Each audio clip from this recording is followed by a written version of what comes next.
राहुल की मम्मी उमा अपनी नौकरानी शांति को लगातार डांट रही थी और बेचारी शांति बार बार माफी मांग रही थी। माफ कर दो मेम साहब, आगे से ध्यान रखूंगी, अब ऐसा नहीं होगा। मैंने पहले भी तुझे समझाया था, अगर मैंने तेरे लड़के को राहुल की चीजों के साथ खेलते हुए देख लिया तो मैं तुझे नौकरी से निकाल दूंगी। आज फिर ये दीपक राहुल की साइकिल चला रहा था। आंटी जी, राहुल ने मुझे खुद ही अपनी साइकिल दी थी। मम्मी, दीपक सही कह रहा है, मैंने ही इसे साइकिल दी थी। ये तो मना कर रहा था। मम्मी, दीपक मेरा दोस्त है, ये भी तो मुझे अपने खिलौने देता है। राहुल बेटा, तुम अभी ना समझो, ये दीपक तुम्हारे सारे महंगे और नए खिलौने गंदे कर देगा। और शांति सुन, इसे कमरे पर ही छोड़ कर आया कर। भला तूने पड़ोस में किराए का कमरा ले लिया, ये दीपक रोज तेरे पीछे पीछे यहाँ जाता है। दीपक बेटा, तू घर जा, मैं थोड़ी देर में आती हूँ। ये कल के दाल चावल बचे हुए हैं, लेती जाना, मेरा थोड़ा फ्रिज खाली हो जाएगा। मम्मी, मुझे भी दाल चावल खाने हैं। नहीं बेटा, ये दाल चावल बासी हो गए हैं, तुम इन्हें खाओगे तो बीमार पड़ जाओगे। मम्मी, फिर आप ये दाल चावल शांति आंटी को क्यों दे रही हो? राहुल धीरे बोल बेटा, ये गरीब लोग कुछ भी खाएं, इन्हें सब हजम हो जाता है। अब ज्यादा बातें मत करो, जल्दी तैयार हो जाओ, हमें होली की शॉपिंग के लिए बाजार भी जाना है। लो, तुम्हारे पापा भी आ गए। उमा, इस बार फार्म हाउस की होली पार्टी के लिए तुमने सभी को इनविटेशन दे दिया ना? हाँ हाँ, मैंने सबको बोल दिया है। इस बार की होली की सारी तैयारियां मैं खुद देख रही हूँ। देखना, बहुत मजा आने वाला है। चलो राहुल, तुम नई पिचकारी भी खरीद लेना। उमा राहुल को लेकर बाजार जाती है और ढेर सारा होली का सामान खरीदती है। उमा राहुल को बहुत ही महंगी पिचकारी दिलवाती है। ये देखो राहुल, मैंने तुम्हें सबसे बढ़िया और महंगी पिचकारी दिलवाई है, अच्छी है ना? मुझे तो दीपक जैसी पिचकारी लेनी थी। सुबह वो जिस पिचकारी से खेल रहा था, वैसी तो कोई पिचकारी बाजार में नहीं है। मम्मी, दीपक के पास बहुत बढ़िया पिचकारी है, मुझे भी दीपक जैसी पिचकारी खरीदनी थी, पर पूरे बाजार में मुझे वैसी पिचकारी नजर नहीं आई। आपने मुझे ये पिचकारी दिलवाई है, ये वाली मैं दीपक से बदल लूंगा, मुझे उसकी पिचकारी ज्यादा अच्छी लगी। क्या? दीपक के पास ऐसी कौन सी बढ़िया पिचकारी है जो पूरे बाजार में नहीं? मैं भी तो देखूं। शांति, ओ शांति, मैंने तो तुझे अभी तनख्वाह भी नहीं दी है, फिर तूने अपने बेटे को बढ़िया पिचकारी कैसे दिलवा दी? राहुल कह रहा है वैसी पिचकारी पूरे बाजार में नहीं है। दिखा तो जरा, कौन सी पिचकारी दिलवा कर लाई है तू दीपक को? मेम साहब, मैंने तो दीपक को कोई पिचकारी नहीं खरीद कर दी है, मेरे पास तो इतने पैसे भी नहीं है। आप सब जानते हो, जब आप मुझे तनख्वाह देते हो उसमें से बड़ी मुश्किल से मैं घर का गुजारा ही कर पाती हूँ। मम्मी, वो पिचकारी देखो जो दीपक के हाथ में है। उमा दीपक के हाथों की ओर देखकर चौंक जाती है। दीपक के हाथ में एक प्लास्टिक की बोतल थी जिसमें उसने छेद किए हुए थे। उस बोतल को दबाने पर छेदों में से पानी की बौछार हो रही थी। राहुल बेटा, ये पिचकारी नहीं है, ये तो गंदी सी प्लास्टिक की बोतल में पानी भरा हुआ है। अब दीपक तुम्हारी तरह महंगी पिचकारी तो खरीद नहीं सकता, इसे तो ऐसी चीजों से ही काम चलाना होता है। ये ले राहुल, मेरी पिचकारी तू रख ले, मैं और बना लूंगा।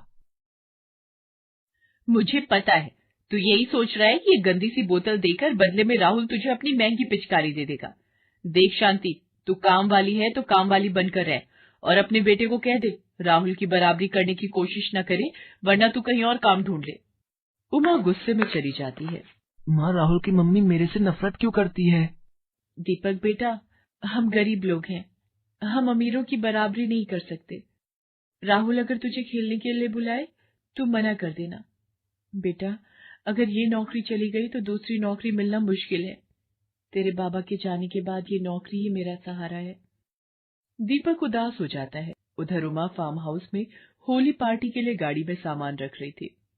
मम्मी, हम दीपक को भी अपने साथ ले चले? नहीं बेटा, हम दीपक को अपने साथ नहीं ले जा सकते। वैसे ले भी जाए तो कोई हर्ज नहीं है। शांति अगर साथ होगी तो तुम्हारे काम में हाथ बटा देगी। ठीक है, मैं शांति को साथ चलने के लिए बोल देती हूँ। उमा होली पार्टी के लिए शांति को भी अपने साथ ले जाती है। वहां जाकर शांति काम में लग जाती है। दीपक बेटा, वहां मेहमानों के बीच बिल्कुल भी मत जाना, नहीं तो मेम साहब गुस्सा करेंगी। ठीक है माँ, मैं नहीं जाऊंगा। दीपक, आना देख, गुलाल, पिचकारी, गुब्बारे, रंग, कितना मजा आ रहा है। नहीं नहीं, माँ ने मुझे मना किया है, अगर मैंने तुम्हारे साथ होली खेली तो माँ को डांट पड़ेगी। ठीक है, फिर मैं अपने फ्रेंड्स के साथ जाकर होली खेलता हूँ। राहुल पार्टी में आए अपने दोस्तों के साथ होली खेलने लगता है। दीपक दूर खड़ा सब कुछ देख रहा था। सब लोग होली पार्टी का मजा ले रहे थे, एक दूसरे को रंग लगा रहे थे। शांति, वेटर के साथ मिलकर सब लोगों को ठंडाई और गुजिया समोसे सर्व कर दो। अगर मेहमानों को देने के लिए होली की टी शर्ट और चश्मे जो स्पेशल बनवा कर लाई थी, वो मैंने राजीव को दिए थे। राजीव, राजीव सुनो। क्या हुआ उमा? आओ ना, एंजॉय करो। क्या काम में लगी हो? आ जाओ।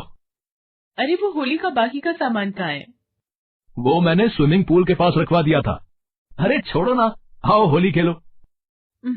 लगता है मुझे ही लाना पड़ेगा। अब होली खेलते हुए मेहमानों को नहीं दिया तो फायदा क्या? ये ड्राइवर भी नजर नहीं आ रहा। शांति भी मेहमानों को खाना पानी दे रही है। ओ दीपक, इधर आ, जरा मेरे साथ स्विमिंग पूल तक चल। उमा दीपक को अपने साथ स्विमिंग पूल के पास सामान उठवाने ले जाती है। एक काम कर, ये सारे पैकेट और डिब्बे एक साथ उठा ले। आंटी ये बहुत भारी है, थोड़ा थोड़ा ले जाऊं? नहीं, मेरे पास इतना समय नहीं है। और तेरी माँ को तनख्वाह किस बात की मिलती है? काम करवाने की ना। ये ले उठा। अरे हाथ देखो, जैसे बिल्कुल जान ही ना हो। दीपक के लिए उस सामान का वजन भारी था। वो सामान को सिर पर रखकर जैसे ही 2 कदम आगे बढ़ा, सामान सिर से नीचे गिर गया।